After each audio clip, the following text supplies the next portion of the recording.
সুখ।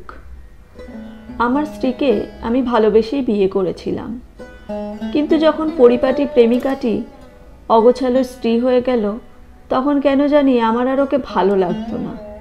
মেয়েটি অল্পতেই খুশি হয়ে যেত। আমার মনে আছে যখন ওর সাথে আমার বিয়ে হয় তখন মাস শেষে বেতন ছিল 15,000 টাকা। তাতেও অনেকটা খুশি ছিল।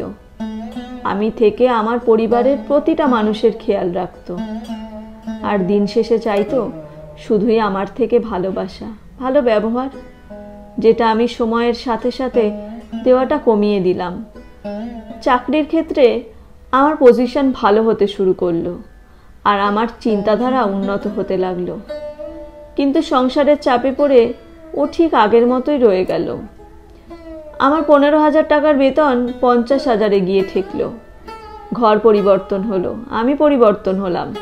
শুধু পরিবর্তন হলো না কবিতার, হ্যাঁ, আমার স্ত্রী নিজেকে পরিবর্তন করলো না। টাকার নেশা আমাকে গ্রাস করে নিল আস্তে আস্তে। ভুলে গেলাম আমি আমার প্রিয় অতীতকে। সুখ পেয়ে ভুলে গেলাম দুঃখের দিনে পাশে থাকা মানুষগুলোকে। সারাদিন খাটাখাটনি করে খাবার টেবিলে কবিতা আমার জন্য যখন অপেক্ষা করত, আমি বলতাম যত সব আদিক্ষেতা। বৃষ্টি হলে আমার হাত ধরে যখন বলতো চলো না দুজনে একটু বৃষ্টি বিলাস করি, আমি তখন বলতাম বয়স তো কম হলো না, এখন এসব পাগলামো ছাড়ো। মাঝরাতে যখন পিরিয়ডের ব্যথায় কুঁকড়ে উঠত, আমি নাক সিটকে পাশের রুমে ঘুমোতে চলে যেতাম। দিনের পর দিন তার ভালোবাসা বেড়েছিল আমার প্রতি, আর আমার অবহেলা। একটা সময়ের পর আমার পরিবারও ওকে অবহেলা করতে শুরু করলো।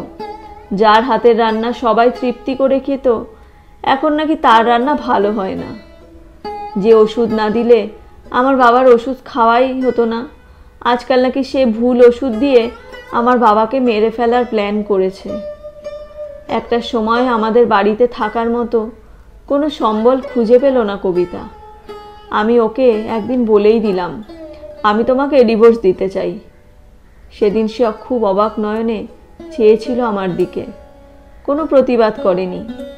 হয়তো সে বুঝতে পেরেছিল তার এই বাড়িতে প্রয়োজন ফুরিয়েছে।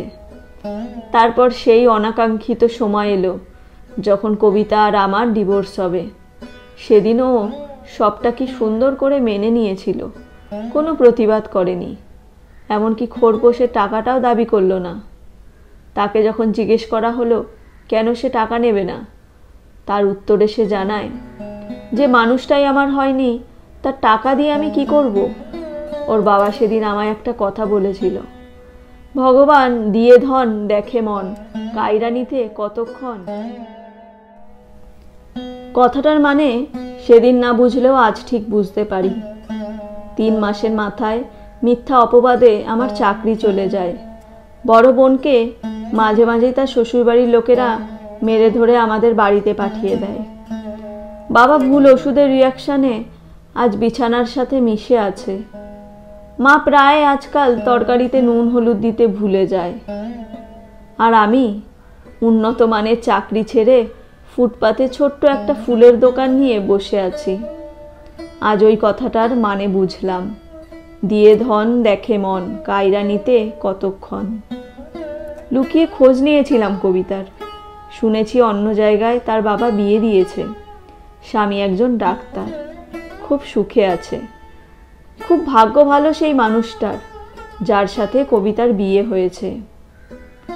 সে সুখের আশা করেনি, তাই তার এত সুখ।